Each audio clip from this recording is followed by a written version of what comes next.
the deeper I dug into the story, the stranger it became. It's clearly a failure. The mission is a failure. It doesn't work. And we have this legend that they saved Jews and fought the Nazis, but they don't seem to have saved any Jews, and they don't seem to have killed a single Nazi. So how does that become a myth? How do heroes who fail become national heroes? Today is Wednesday, May 13th. This is Boundless Insights, and I'm Aviva Klompas. Some stories feel settled, fixed in memory, taught in schools, turned into symbols that we think we understand. And then someone comes along and reopens them. Chana Senesh is one of these figures. In Israel, she's remembered as a young poet and parachutist, a symbol of courage and sacrifice from the years before the state was born. Her story has been told and retold, shaped into something almost mythic. And then along comes Matti Friedman to ask a deceptively simple question. What actually happened? Chana and the other parachutists didn't manage to save a single Jewish life, and they didn't kill a single Nazi. So how did they become national heroes? Matti's new book is called Out of the Sky: Heroism and Rebirth in Nazi Europe. He takes a fresh look at the Jewish volunteers who parachuted into Nazi-occupied Europe. Behind the symbol were real people driven by a knowledge that no one else was coming to save the Jews of Europe. This is a story about them, but it's also a story about something larger. It's about how we remember, how we build meaning, and how we balance the value of individual lives with a sense of collective responsibility. And as I read the book, I couldn't help but feel how close these questions are to us today. I'm very pleased to welcome back to the podcast Matti Friedman, author of 5 outstanding works of nonfiction, a former Associated Press correspondent, and now a writer based in Jerusalem for the Free Press. Let's get into it. Matti, welcome back to Boundless Insights. Thank you, Aviva. I'm very excited to talk to you today about your newest book, Out of the Sky: Heroism and Rebirth in Nazi Europe. Let me start here. In Israel, Chana Senesh is one of the most recognizable figures from the pre-state era. So what is it that Israeli kids grow up knowing about her? I think at this point, what people know about her is mostly her name. So there are 32 Chana Senesh streets in Israel, and there are kibbutzim named for Chana and for her comrades in this mission.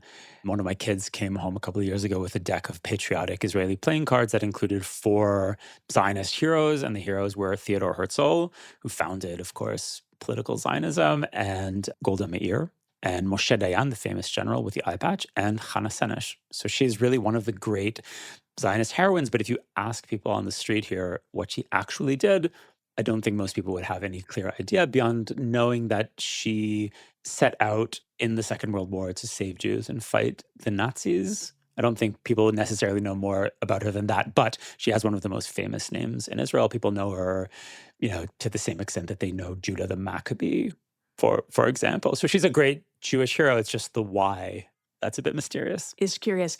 When I was leading birthright groups, and I've led 18 over I don't know how many years or decades, we would go to Har Herzl, which is the main military cemetery in Israel, and also where many of the former prime ministers and presidents are buried. And we'd go visit, go see the grave of Golda Meir, go see the grave of these other great people. And they would always also stop us at this marker for Chana Senesh. And again, there's not much more to the story that was told except for this icon of heroism. So what was it about that prompted you to write an entire book about Chana and other young people? The myth, once I started looking into it, became stranger and stranger to me because we have, one of the great Israeli legends, essentially, which is a story of parachutists who set out in 1944 back into occupied Europe. These are young Jews who managed to escape the Holocaust. They make it to relative safety in the land of Israel, what is then British Mandate Palestine, and then they go back. They agree to parachute back into the Holocaust, and that is a very surprising thing to do, and it seems to require some kind of explanation. And then the deeper I dug into the story, the stranger it became, it's clearly a failure. The mission is a failure. It doesn't work. And we have this legend that they saved Jews and fought the Nazis, but they don't seem to have saved any Jews, and they don't seem to have killed a single Nazi. So how does that become a myth? How do heroes who fail become national heroes? So that struck me as being something that would be worth a few years of research. And I started in the Haganah archive. The Haganah is the militia that kind of turns eventually into the Israeli Defense Forces, and they have a great archive in Tel Aviv. And I went to read documents, and the story became more and more interesting the deeper I got into it. And the result is this book, Out of the Sky, which came out a month or two ago. You explained for the Jewish fighters that joined up with the British that that was simply a way to get them back into Europe. Many of them had families still in Europe, and they were hearing reports of what was happening, and it was terrifying. And there was this just a knowledge that nobody else was going to save them. And the Allies' position, as you write, was that the issue of the Jews being rounded up would be solved if the Nazis were defeated. And they were unprepared to divert resources to bomb the railway lines or disable the camps. And what you wrote was, there is not a country on earth that prioritizes saving those people to the extent that their enemies prioritize killing them. And that was one of many, many moments in this book when I was caught between the history that you were writing about and the reality that we're facing today. Was that the intention when you were writing this book? I started writing this book a year before October 7th, so I had a very different idea of what it was going to be. And I was interested in the gap between myth and reality. And I was also interested in going back to a moment when Zionism had a very clear idea of what it was doing and how to tell the story of what it was doing, from a moment in the 21st century where it seems like we've lost our story and we've lost the ability to tell a coherent story, and which is quite amazing for people whose main superpower was telling stories.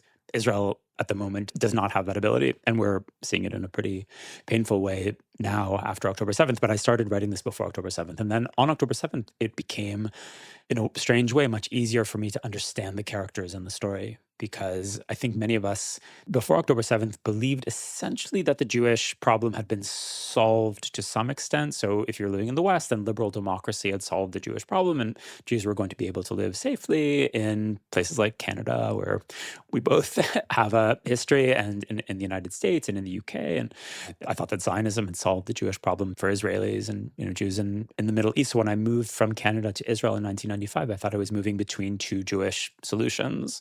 And on October 7th, I think it became clear that that's completely untrue, that the Jewish problem has not been solved, not by liberal democracy and not by Zionism. And here in Israel on October 7th, we see pictures that look like Kishinev, in 1903, or look like 1944, which is the year that the parachutists head out to Europe. So I'm not saying that we're in the Holocaust right now, but I am saying that it's easier to understand the darkness of their world after October 7th, when there don't seem to be any great options, and the parachutists have to navigate this very hostile landscape, not just when they're dealing with Nazis and fascists, but even when they're trying to move among their allies. So the parachutists who are they're serving British intelligence. Essentially, they end up in Yugoslavia, some of them, and they're with communist partisans in Yugoslavia who are their allies, and except that they realize that they also hate Jews.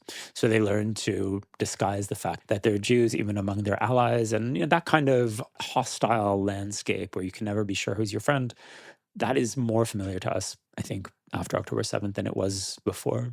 There's one of the stories that you tell in the book about, help me pronounce his name, Juraj Spitzer? Spitzer, who writes his name with two J's. Yes. So I'll go with Spitzer since you think that's more correct. He's a Slovak Jewish partisan who had been part of a Zionist youth movement. And when the parachutists land and find him, they're expecting a warm reunion because they think, oh, we found a fellow Zionist and he will be thrilled to meet somebody that comes from the Holy Land. But instead, they discover that he's actually rejected Zionism and turned toward communism because he believes that by dissolving into a broader ideological identity, he can escape his fate as a Jew in Europe. And you go on to write that after the war, he writes books, he writes screenplays, and still he's never fully accepted because he's always suspected of foreign allegiances. And there was nothing that he could do in his life to convince anybody to accept him. And his last book that he wrote was called I Did Not Want to Be a Jew. And I'm reading this and I'm thinking about the situation today, the as a Jew Jews, and it feels, again, just so much like a present day conversation. it was an amazing thing to discover that character, and he just makes a small cameo appearance. He sounds like a guy who could be the subject for his own book, but he's mentioned kind of in passing in one of the really interesting memoirs written by the parachutists. And I just looked into his character, and I ended up reading this very strange book that he wrote at the end of his life. So Spitzer is a member of Hashomer Hatzair, which is a socialist Zionist youth movement, and the parachutists, some of whom come from Slovakia and make it to Israel and then go back, they've been told to look for him because the assumption assumption is that he'll be a useful ally for them in Slovakia when they're parachuted into Slovakia, which is essentially a fascist puppet state at that point. And they happen to meet him in the forest, and he's leading a unit of partisans, and they kind of run up to him and say, "Hey, we're here. We've arrived from the land of Israel. We're your, Zionist brothers." And one of the parachutists actually knew him before because she'd been a member of the young guard of the Shomer HaTzair. And he doesn't want to talk to them. Like, he's very cold. And it turns out that he has concluded that Zionism is completely hopeless and that his future lies with communism. And he sticks with that after the war. And Spitzer has this very interesting arc. He becomes a pretty famous journalist in Slovakia, in communist Slovakia. And he writes a movie that's pretty famous. And he tries to subsume himself into the workers' revolution as a Jew, which is what communism is telling him to do. Now, it makes sense, I think, for him in 1944 to conclude that he's much more likely to be saved by the Red Army, which is a few hundred miles away from him in Slovakia, than by Zionism, which, is thousands of miles away. It doesn't even have a country. So it's a decision that I think makes sense. It's not a crazy decision, but it doesn't work. It doesn't work. And he writes this really sad book at the end of his life, which concludes that it's wrong to be made ashamed of your origins, and you should never play ball with people who tell you you should be ashamed of your origins and that you should erase who you are. And it's worth reading this book. It's not an easy read. It's a strange book where and it's in a kind of a harsh accounting with himself and with the way he led his life in this lie, essentially, that was the world of red communism. And he doesn't say, I should have been a Zionist, doesn't say, I should have moved to Israel. It's not like he's waving the blue and white flag. No, it's just a sadness at the end. He miscalculated. He misunderstood what's going on. And there is a lesson there, I think, for some people who are trying to maneuver at this moment in time, which feels very hostile and feels like you can kind of evade the worst of it by being quiet or saying certain things or professing to believe certain things. But my sense is that those efforts are likely to end in the same way that Spitzer's efforts. You still won't be accepted. Can't outrun your identity. That was his conclusion. There's another thread that really stayed with me, and that is how these individuals thought about themselves versus how they are remembered. So one of the parachutists, who blessedly has an easier name to pronounce, Rafi Rice, writes before his execution that he does not want to be turned into a national symbol. And yet, of course, he and the other parachutists have become national symbols. So what do you make of that juxtaposition between the individual life and the national story that gets built around it? I think that's one of the central tensions of the book. I'm trying to kind of get past the myth to the people who created it. And one of the great things that I found was that these are just incredible characters, and they're full of life, and they misbehave, and they've got all kinds of flaws, and some of them don't like each other. And once you realize that, the story becomes much more interesting. The characters are not interesting if they're caricatures or like Zionist poster children and two-dimensional heroes. But of course, they were real people. And luckily for us, they left us a lot of writing, particularly Hannah Senesh and a few of the other characters who were writers. But even a guy like Rafi Rice, who's relatively little remembered. If you were at the gravesite of Hannah Senesh, you were also at the gravesite of Rafi Rice, because the 7 parachutists who were killed on this mission have graves at Har Herzl next to each other. There aren't bodies in all of the graves, but they all have graves, and Rafi was reinterred at Har Herzl, and he writes this letter in a cell the day before he's executed. He understands what's about to happen, and he writes in an incredible way. He's writing to his wife and his baby daughter, and he's saying, just remember me, that's enough for me. Please don't make me a national hero. And fascinatingly, another parachutist who's being held in the same prison in a separate cell, Tzvi Ben Yaakov, who also understands that he's going to be executed, writes a letter without knowing of Rafi's letter, and he says the same thing. He says, do not make me a national hero. And this tells us 2 things. One is that they understand that this is likely to happen. So they understand that part of this mission, and in my opinion, the main part of the mission, is to create heroes for the Zionist movement. An example of heroism that will show Jews how to respond to catastrophe. That is a big part of the mission. And they know it. And they know what's going to happen after their death. And they say, please don't make me a hero. But of course, they are made heroes nonetheless. And the second observation is that, of course, that's what a hero would say. A hero wouldn't say, remember me as a hero. Of course, a hero would say, I'm not a hero. My actions do not constitute heroism. But that is, of course, a very heroic thing to say. You write in the book that ultimately that becomes the explanation that you give for their entire purpose of embarking on this mission.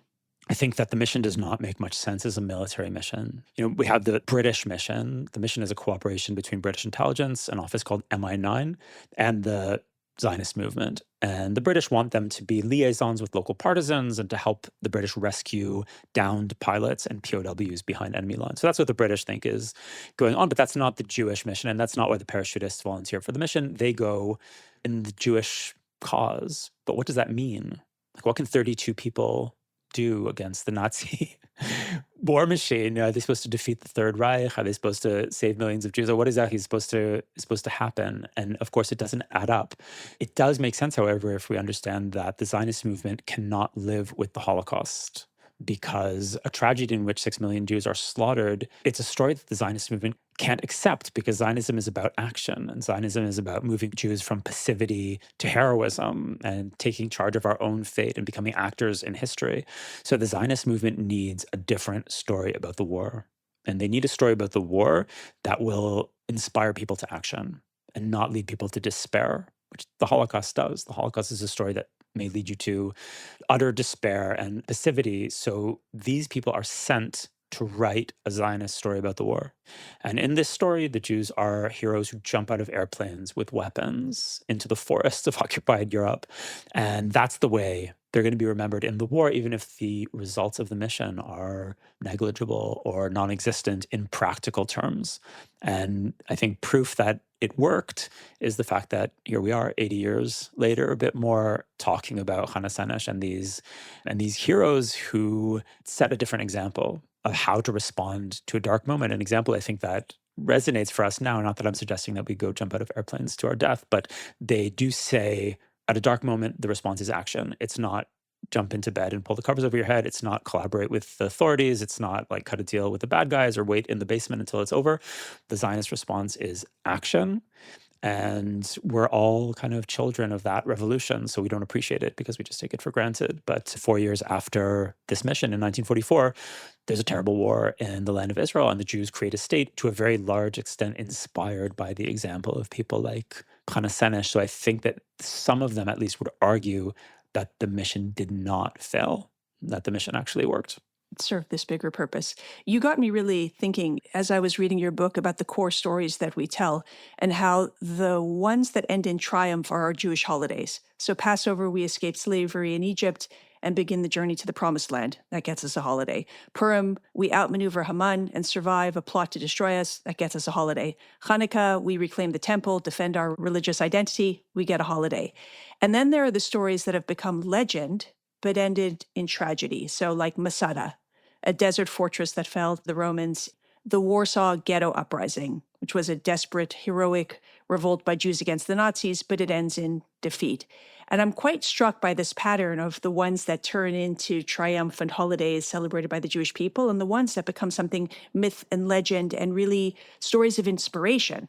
Right. We have all of it in Jewish history. And sometimes, there are victories that we remember as victories, and sometimes there are defeats that we kind of repurpose into victories. And we have characters whose interpretation really changes based on the needs of a different time. For example, Bar Kokhba, who's this military commander who leads a Jewish revolt against Rome in the 2nd century, and it's a disaster. I mean, it brings down the wrath of Rome on the Jews, and it ends in an absolute catastrophe for the Jews in the land of Israel. And for many, many centuries, the rabbis hate Bar Kokhba because he is a false messiah who, by, leading the Jews into this rebellion, destroys much of their world. And then the Zionist movement needs different heroes. They need heroes who take up a sword and act, even when it seems hopeless. So they kind of reinterpret Bar Kokhba not as a disastrous false messiah, but as a military hero and a symbol. And kids in Zionist kindergarten start singing songs about Bar Kokhba in Hebrew. So the way we understand our own history changes based on our needs. I mean, Judah the Maccabee is a marginal character in Jewish history until Zionism starts, when we need military heroes. And then Hanukkah becomes a big deal, and we start celebrating Judah the Maccabee and his sword. But 200 or 300 years ago, the Jews did not need that kind of heroism. And in fact, they looked down on it and were suspicious of it. And so yes, our history provides many, many examples going in many, many different directions. And the lessons are understood and repackaged based on where the Jewish people find themselves at a given time. and it continues until today. So Chana Senesh was executed at the age of 23, and she, as you've written, becomes a powerful symbol in Israeli culture and society. And you've written about people in your own life who were affected by October 7th, like Hirsch Goldberg Poland, your friend of the family. Hirsch, as a reminder for people listening, was at the Nova Festival on October 7th. He ran away, hid in a shelter with other young people. Terrorists arrived. His hand was blown off as they were shooting into the shelter. He was kidnapped and executed at the same age, at the age of 23. And I couldn't help again but think about these parallels. Young people, young adults caught up in this moment of national trauma who then become symbols for us. Do you see that pattern still happening in this moment after October 7th when we're looking to find meaning? Yeah, I never made that connection between the ages of Hirsch and Hannah. The parachutists are, for the most part, very young people. And I've had the opportunity to speak about this story with young Israelis who don't know much about it beyond the name Chana Senesh and maybe the song Eli Eli, which many of us grow up singing. But even that song is not as well known today as it was. And I've seen that the story resonates with young people here who are being called to sacrifice in a way. I mean, Israelis always have been to some extent, but it's been quite extreme over the past 2.5 years. And we've lost, again, hundreds and hundreds of soldiers. I have sons who are 18, almost 19, and they've probably been to 6 or 7 funerals of people that they knew, including their principal, and of course, Hirsch, who we knew, and the older brother of one of their friends, who's named Anel Shapira, who's also a hero of October 7th, and others. I mean, we've been kind of surrounded by death over the past couple of years. So there's something about this story that I think speaks to people who are facing the necessity of military bravery, and it's food for thought for people here. The way we remember the events of the past 2.5 years, that will become clear in the next couple of years, which stories will survive, how we interpret the stories that we tell, because Israel does not really have a unified narrative at the moment, and we have different stories told by different groups of Israelis about what's going on. I think what we might see is different groups of Israelis remembering different heroes from this war in a very different way. So, the national religious camp will have their heroes, and secular Israelis will have their heroes, and different kinds of people remember it in a different way, because one of our problems is that we do not have that unified story about what we're doing and where we're going, which I think we need. So the kind of story that we remember about this war very much depends on what happens to Israel in the next 10 or 20 years. What do you hope readers will take away from your book? I hope they take away an impression of the human beings behind the myth. I hope they take away this idea that the right response to a dark reality is action. I mean, I think we're at a moment when people feel very despondent about their own ability to have an impact on the world. And I think part of that is just social media and the ways we're kind of paralyzed by our screens, and we're paralyzed by just a blizzard of disinformation, and it's unclear what we need to do. And we're being told that we're victims of great forces beyond our control. So what we do doesn't matter. And the thing to do is complain and to make a case that we're victims. And the currency that's being traded in much of our discourse these days is victimhood, and people want to be victims. But that is anathema to Zionism. Zionism took people who really were victims and told them that they weren't. And by telling them that they weren't, they revolutionized their future. So the Jews are told that they're not refugees, they're pioneers, and they're not homeless, even though they've just been kicked out of their countries, that their home was never in Poland or in Germany or in France. Their home was in Israel. So Zionism has this kind of narrative technology that takes helpless people and tells them a story about strength. So they're not running away to a refugee camp. They're making aliyah. They're ascending to a higher level of existence. And it's pure narrative. I mean, there's a completely different way of understanding what happens to the Jews in the 20th century, but stories are very strong things. So it matters how you think about yourself.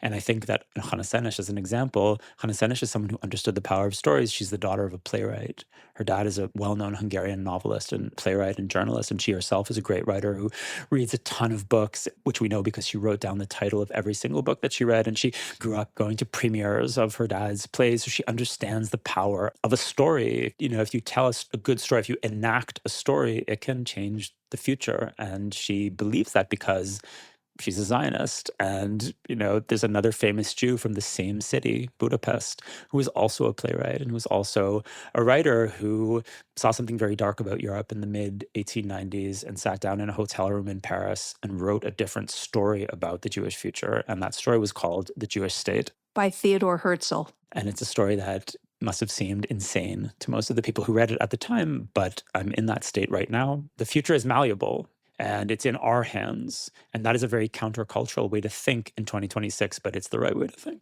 Beautiful. Matti, thank you so much. Thank you again for having me. That's a wrap on today's episode of Boundless Insights. Whether you've been with us from the start or are just discovering our show, we're so glad you're here. If today's conversation sparked a question, challenged your thinking, or made you shake your head, I want to hear from you. Email me at podcast@boundlessisrael.org. Your feedback gives us ideas for new topics and new guests. And if you believe these conversations matter, there are 3 ways to support the show. First, hit that follow button so you never miss an episode. Second, help us spread the word. Share an episode with friends and family, post about it, or mention it in a group chat. It really does make a difference. And third, consider supporting our work. Boundless is a nonprofit, and we rely on donors to keep the show going. You can make a gift at boundlessisrael.org/donate. Until next time, stay curious, stay informed, and keep the conversation going.